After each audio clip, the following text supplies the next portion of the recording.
This is the area Knox County investigators were led to, the Kokosing Wildlife Preserve. It's here. They found the bodies of Tina Herman, Stephanie Sprang, and Cody Maynard. They were brought here based on information by Matthew Hoffman, who they believe killed and left the bodies here. But how did the bodies get here? This is the entrance to a long path where investigators believe Hoffman began. We walked down a long trail deep into the woods where Hoffman may have believed no one would find them. We're nearly a mile now into this preserve, and this is a trail that Hoffman likely drove his vehicle down. Now, when he reached the end, right here, it goes into an open field, and it's at this point when he made the decision where to dump the bodies. According to investigators, it was right over there in that wooded area. So we walked another 100 yards to find the spot. This is it, the entrance into the woods. Now, apparently Hoffman told investigators that about 100 feet in, he took the bodies and dumped them in a hollow tree. Let me show you. It's dense woods and a vehicle could not drive in here, so investigators are assuming he dragged the bodies to this tree. Now understand Hoffman was an experienced tree trimmer who had his own harnesses, so investigators believe he brought the bodies here, hauled them up to the very top. Inside, there's a hollow hole. From there, he dropped them down to the base. Here's a better look at the hole. It's wide enough to place a body down, but there were 3 bodies that ultimately lodged in the base. You can see here that investigators had to cut a hole at the bottom to get them out.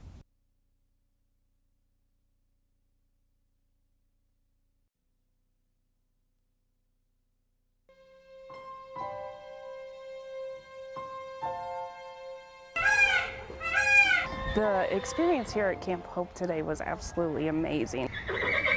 We did different activities to help them identify feelings, process their grief. Horses are in herds, so we created our own human herd. And they did that by circling up and being connected with one another, supporting one another. Once you've chosen a horse, you could go ahead and get started. Oh, this one. This one? Why would you choose this one? I just feel like laying on him, you know, putting all my weight on him. I wish you could sit on it. I wish you could too. I feel like it's holding me up. The equine experiential work, which is new in using with grief, and we had a very powerful experience of letting go of some things people needed to let go. We're going to take these and write something about what you're feeling, good or bad. Anything about your loved one. What do we write? What kinds of things would you like to tell Daddy? Ice cream. Ice cream? I want peace. Now you can draw a picture on the horse. Anything about Brian, your dad. That's not very good, Laura. I need your help. Are you touching your dad? Oh yeah. He's definitely here today. You guys said everything you need to say? Yeah. Bye. Look. Ready to go. And the horse carried that off into nature, into a place where it could be supported.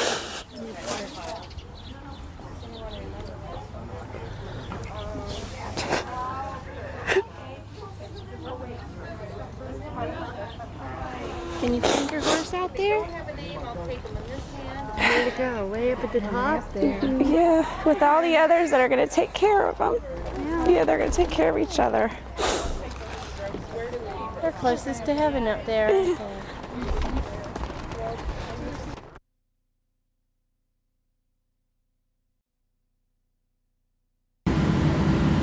An entire community watched, amazed by the size of this fire in downtown Washington Courthouse. Still pictures were captured from every angle by witnesses who saw balls of flames shoot from the top of this building along Hines Street. Each photo showing a fire out of control. I seen flames shooting up like 2 or 3 miles up in the sky. I mean, from where I was at, I mean, it was incredible. 7 different departments had to be called in to fight this fire that broke out just before midnight. Inside, an appliance shop and electronics store, but also inside were materials that fueled this fire like gasoline and oxygen tanks. You can see it like a big old sun, looked like a sun bright. Let me show you the big concern to this fire. You see, when they arrived on the scene, they saw how big this building was. So their #1 objective was to try and save the rest of the buildings. After 6 hours of battling this fire, the building began collapsing on itself. High above, you can see the break firefighters got, saving the other buildings surrounding it. This stayed where it was at, and that was it. We didn't get any other buildings involved in this fire. It may be another day before investigators are able to get inside and determine what started this. Whatever it was, it's clear from these pictures, firefighters didn't have a chance at saving it. In Washington Courthouse, Tino Ramos, 10 TV News.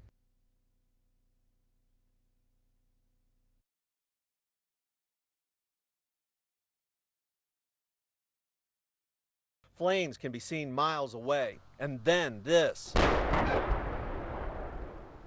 An explosion could be heard and felt for miles. 11 train cars derailed around 2:30 this morning, at least one containing ethanol that burst into flames. Security guard Andrew Burgess took this cell phone video near the tracks. Watch what happens when the explosion occurs. Wow. Whoa! All Burgess could think to do is get out of there. I just knew I had to get away, and I didn't know if there was going to be any type of debris flying towards my, where we were at. I just wanted to get out of there. This train line contained 98 cars. 3 of them caught fire right behind the Rumpke Waste Facility off of Fields Avenue near the Ohio State Fairgrounds. 11 people were working at the time, and they were immediately evacuated. Making sure our people are safe and away from the hazard was the primary goal.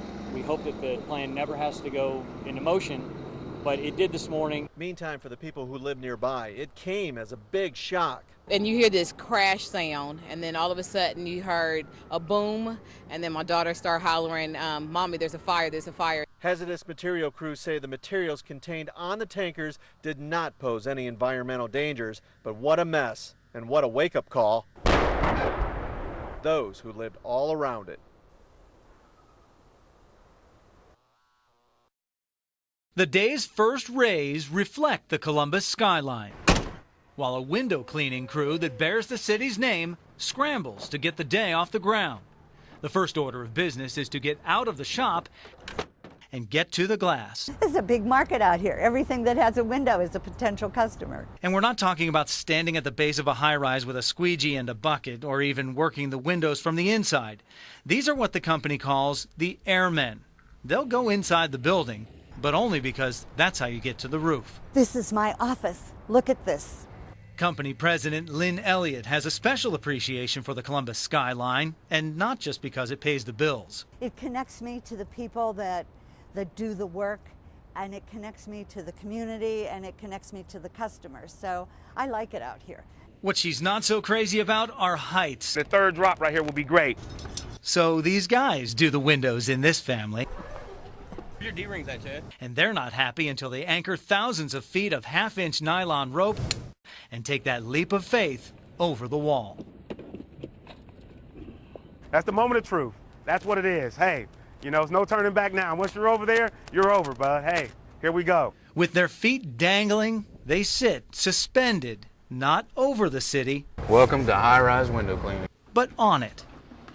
Very peaceful.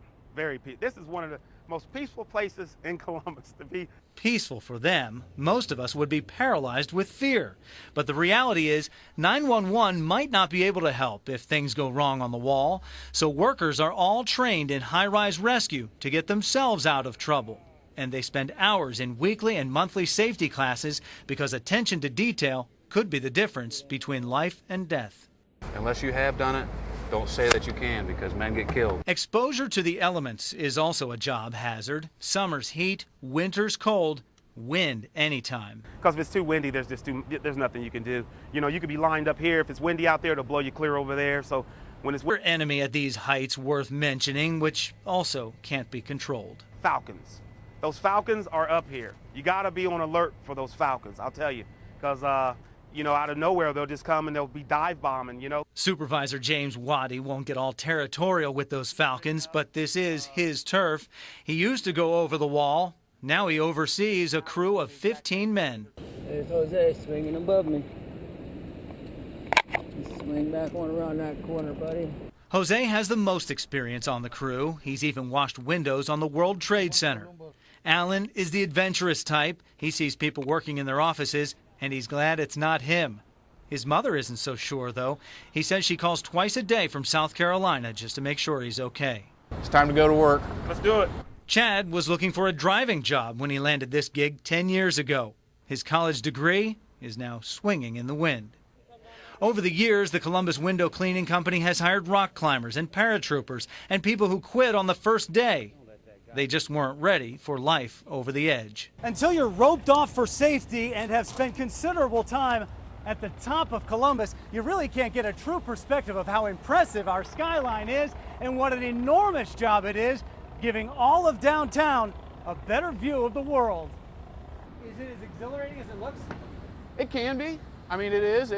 There's a real sense of freedom in the work once you get down on the wall.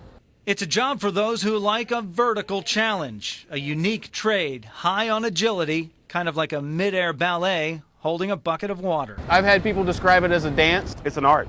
It is. It's an art. That squeegee is an art. However you describe it, you don't have to be inside the building to appreciate the big picture. You know you've stopped and looked. People below are endlessly captivated by the window washers. I guess we blow their mind. They don't see too much of this too often.